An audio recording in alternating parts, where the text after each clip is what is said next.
Stalin promised that he would support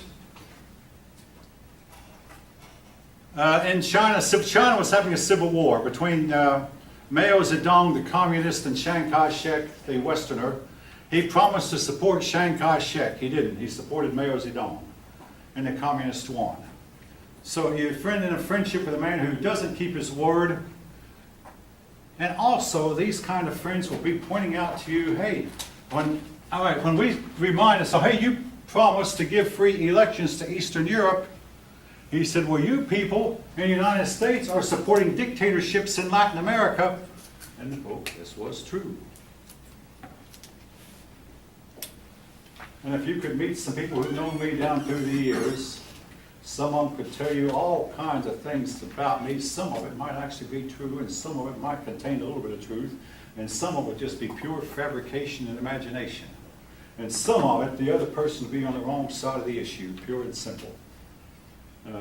Most of the time when I've had issue people, I get to analyze, yeah, I made this mistake. But there was one time I got involved in an issue where I felt like I made no mistake.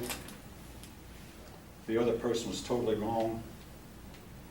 And therefore, there was nothing I could do to stop it, to help it. Again, when you're dealing with a man like Stalin, I mean, some people say, so Stalin, or Roosevelt danced with the devil. It was forced on him. He was told who to dance with. There was nothing much he could do about it. Now, at the Yalta Conference, the Yalta Conference occurred in February 1945, Roosevelt was very, very sick. He died in April that year, just 2 months later. And some people believe that had Roosevelt been well, and also Roosevelt carried with him a top advisor named Alger Hiss. Alger Hiss was eventually found to be a communist sympathizer and pro-Russian, and spent a good many years in prison for it. So he had Alger Hiss on his staff. Again, this is the kind of thing that happens to you sometimes. All right.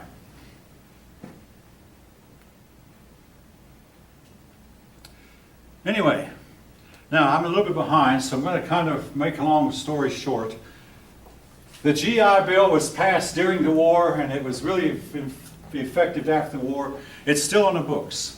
It says if you served in the Army for a certain amount of time, you can get your college tuition and books and room and board paid for by the government for free. This has benefited a whole lot of people, and it's still on the books. All right. Well, as the war progressed, eventually the Allies finally opened up. I mean, like I said, Stalin accused the Allies of not helping him enough, of not opening Second Front. But on D-Day, now, folk, D-Day occurs on June 6th, and you'll see a reference to it if you read the papers or listen to watch the news. There'll be a reference to it. The problem is with D-Day anymore, most of the men who participated in it are now fast dying. World War II vets are dying now these days faster than they did during the war itself. And they'll soon all be gone. But D-Day was a day that the United States, Great Britain, and Canada crossed the English Channel and went into France. They found part of the beachhead along France unoccupied because Hitler had to take a lot of his troops and move them to fighting the Russians. The Russians, or the Soviets, were pouring in from the east. And but anyway, on D-Day, we crossed the English Channel. Many persons were killed. I've got to say this, folks. The Canadians and British had a simple plan. Just get off board the ship and march straight toward the beach. Before the day was over, they had 6 miles. They were 6 miles into French territory. The Americans had a much more complex plan. Go through and drop bombs first. The bombs were supposed to make craters that would protect the American soldiers that came in later. Then after they dropped the bombs, they were supposed to send paratroopers behind the enemy lines in the dark, something we never have done since. Then they would land the people on the beach. Well, the airplanes missed. The airplanes dropped the bombs. They couldn't see, if the pilots, the crew couldn't see whether they tried to drop by instrument. In those days, the instruments were not as good as today, so all the bombs did was frighten a few cows and make craters in a cow pasture, many miles inland where it did not help the troops one bit. As for the paratroopers, they got lost in the dark and they wound up having to grope around for each other in the darkness once they got on the ground and had to fight beside of strangers, men they did not know anything about. But they did their job. They wound up getting behind enemy lines. But then of the tanks we tried to get across, amphibious tanks, only one of them made it. The waves got so high that the waves poured in on the side of the tanks and sunk all of them but one. Make a long story short, the Americans got the worst end of it. The British had just a simple plan: disembark, march toward inland, and a lot of the British and Canadians found that there was no enemy there to fight. But anyway, all they wanted was a toehold. They got their toehold, and D-Day was a success, and we finally had opened up the front, and then we began pushing through France, liberating the French, and getting the French back on our side. Now, I'll say it, you'll hear about June 6th, on a year that ends in the number 4, you'll hear about it often. 1954, 64, 74, 84, 94, 2004, and 2014. They'll talk more about D-Day on those 4 years because that's, that occurred in 1944. A 4 year. All right. Anyway, we began pushing in the meantime, the Russians were pushing in from the east, the British, Canadians, French, and Americans pushing in from the west. And one day, finally, an American army crossed the river and got into the Elbe River, I believe, and got into Germany. Hitler got on the radio and said, now, you've been told that the enemy is inside of Germany. Well, that's true, but they just wait. We've got our super weapons. The super weapons did exist. Germany was working on the atomic bomb, which they did not get to finish. Germany also had the world's first jet aircraft, but the problem with these new, and we're having the same thing with our SpaceX missile we're trying to build, these gadgets never work when you first put them together. Now, the first jet aircraft the Germans built did not work very well. they had trying to go back to draw, improve on it. Oh, eventually got the bugs out of it, but by that time the war was over. The Germans had developed a V-2 rocket, but Werner von Braun, who was head of the rocket department, surrendered to the United States and became an American citizen and helped us get to the moon. So the rockets program went to the United States. But yeah, the super weapons did exist, but they were not perfected and were not quite ready. We're not quite ready to fight. But anyway, D-Day, and my wife's father was on D-Day +2. He came across on June 8th. By that time, he had an easy time getting off the boat, getting off a ship, and getting on land, because the Germans had been driven completely back, several miles back from the inland, several miles back from the ocean. So he had an easier time of it. All right, the war dragged on. Now I'm going to make a long story short here. Eventually it became obvious to the Germans that they could not win. The United States, though, did not go to Berlin owing to two factors. Number one, an American general said it would cost us 100,000 men, and we'd only lost 250,000 men in a war, and that was losing another 100,000 would have been really heartbreaking. It would cost us 100,000. Number two, we ran a serious risk of a contingent of Americans bumping into a contingent of Russians, and the two sides started to shoot each other. So the American generals informed Stalin, we're going to stop right here, basically, and let you have the rest of East Germany, including Berlin. So the American army stopped. The British army and the French army all stopped. The Canadian army all stopped. The Russians were told don't go to a certain distance, but the Russians went on to Berlin. I've read more than one story about what happened when the Russians got to Berlin. But basically, the Russians treated the Berliners the same way that the Germans had treated the Russians when the Germans went into Russia. Very badly. Now, Roosevelt died in April of 1945, early in April. Hitler was overjoyed. He thought, they'll fall apart without their leader, without their president. He did not know the Americans go by a system and follow a constitution and not a man. Harry Truman was just as determined to win, and the country rallied around Harry Truman. Nobody knew who he was. He was a dark horse. But Roosevelt had to pick Harry Truman because Harry Truman had made himself real popular pointing out government waste, pointing out that government contractors, including Lockheed, were wasting government money, and Harry Truman made himself popular. Roosevelt didn't really think much of Truman, but the men Roosevelt wanted to run with, he was told, don't pick Wallace, get rid of Wallace, he'll lose for you, and don't pick Douglas either. Both men are too much to the left, or too pink, they're too communistic appearing. Don't pick them. Pick a man who's simple and honest and who doesn't have any enemies. So Roosevelt had to pick Truman, or felt forced on him. So one day they said to Truman, you ought to go meet him. So Truman went into the room to meet Roosevelt. Roosevelt was coughing uncontrollably and shaking uncontrollably, and Truman went back out and whispered to one of us, hey, I don't think this man's going to last another 4 years in the White House. And that man said back, Truman, you keep that to yourself. Now, you just keep that quiet. Truman kept his mouth shut and got to be president of the United States. Ideally, he should have told the country, hey, the man I'm running with isn't going to last. No. None of us would have if we'd have been in his shoes. None of us would have. I probably wouldn't have. Under that kind of pressure, Truman kept his trap shut and became president of the United States. Truman was, so the vice president instead of the Senate. So Truman was sitting in front of the Senate one day, and some aide walked up to him with a note. Mr. Truman, the White House is calling you. Truman knew a shortcut road to the White House. Hey, the president doesn't call on me much, but I wonder what. Got to the White House, walked up, and when he got to the door, he found the Chief Justice and Eleanor Roosevelt were there waiting for him. Eleanor spoke first. Congratulations, Mr. Truman. You are now President of the United States.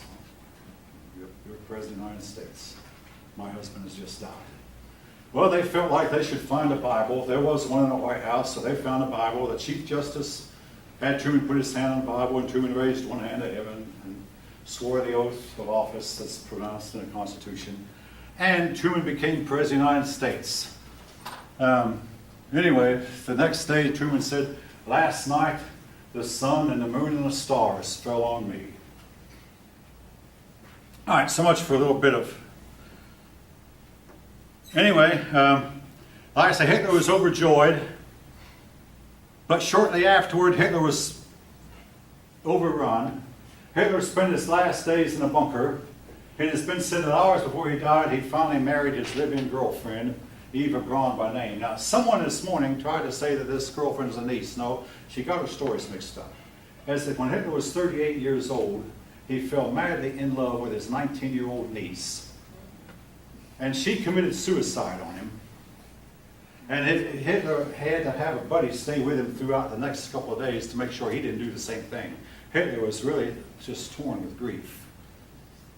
And Hitler left women alone for many years, but then he had a secret girlfriend during his years that he was Fuhrer of Germany, and Eva Braun, and it has been said that she poisoned herself, and once he was certain she was dead, he shot himself. But there are stories that he actually escaped. And the United States officially sent a delegation into Latin America once to look for him.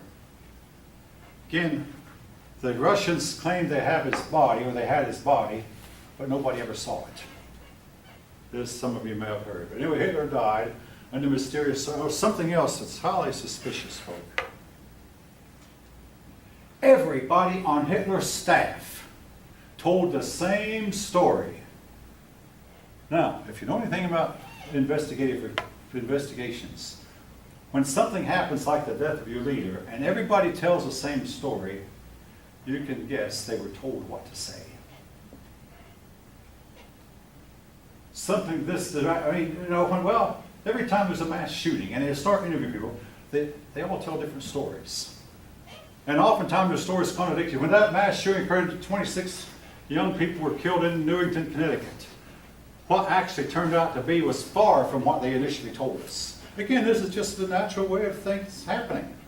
So in the case of Hitler dying, if everybody told the same story, it likely was a cooperation. But again, to each his own. Anyway, Hitler died. Shortly after that, Germany surrendered unconditionally. The Allies insisted. I mean, now keep in mind, folks, we're going to run into this when we talk about Japan. We wanted Germany and Japan to unconditionally surrender. You've got to keep in mind, these men who made the decision had been involved not just in one world war, they had been involved in 2 world wars. And they were determined, we're not going to have another world war. So they said to Germany, once you surrender, we're going to occupy your territory. We're going to keep our troops there, and our troops remain there to this day. Same thing with Japan. We still occupy Japan and maintain troop presence in Japan to this day. We might eventually leave both countries, but we're still there. Anyway, the Soviet Union got there first. Now, the victory in Europe the victory celebration was somewhat cool because we still had to fight a war with Japan.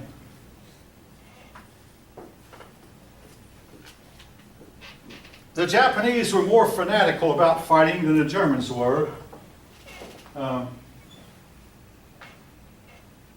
Because they believed in fighting to the death. And the Japanese, when they were really desperate, they resorted to using suicide bombers. So they loaded their airplanes with bombs, intending to crash these planes into American ships and American military positions. Every pilot who took off knew he'd die, but we later found out, even though nobody knew at the time, that these planes, once loaded down, were really, really hard to steer. Also, the men who were flying were so drugged up and drunken up that they couldn't fly straight.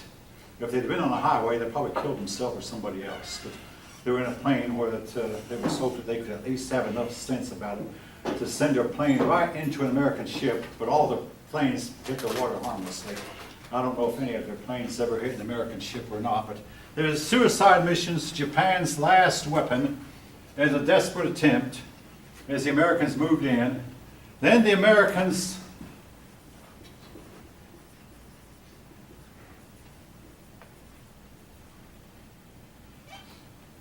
the development of the atomic bomb called Project Manhattan was so super secret that even Harry Truman did not know about it till he became president.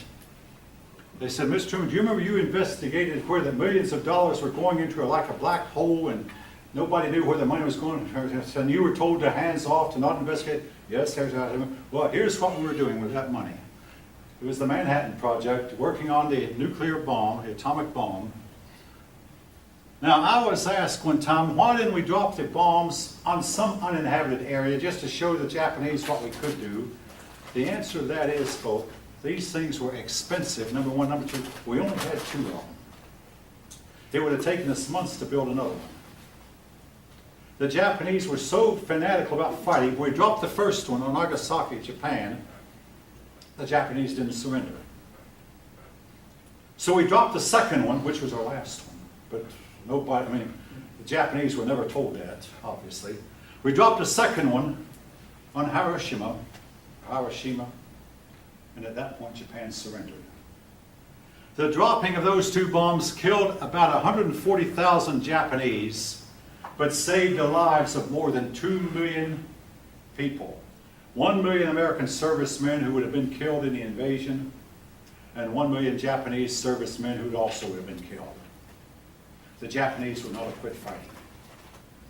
The Japanese were losing men in a ratio of 10 to 1 kill ratio. We were killing 10 of them to every one of ours that was being killed, and they still wouldn't quit. We were bombing them with bombs that were so bad that it would actually, a lot of men and women died from the oxygen that was depleted from the bombs. Those bombs would use up all the oxygen. They weren't killed with a blast of flame, but with a heap of the oxygen that was being used up. We were using bombs that were that deadly, and the Japanese still would not surrender. We were bombing Tokyo regularly, but when we dropped the 2 atomic bombs, for the first time in their history, Japan actually surrendered unconditionally. And again, why did we demand an unconditional surrender? Again, because these men had fought 2 world wars, folks. We haven't done that. I didn't fight 2, but these men had. And they didn't want to fight another one. So, what happened to Germany after World War I? They built up and fought us again. Well, after World War II ended, 74 years have gone by. And neither Japan nor Germany has fought another war. Generation has grown up and died without seeing a war. But anyway, with that dropping an atomic bomb, World War II ended.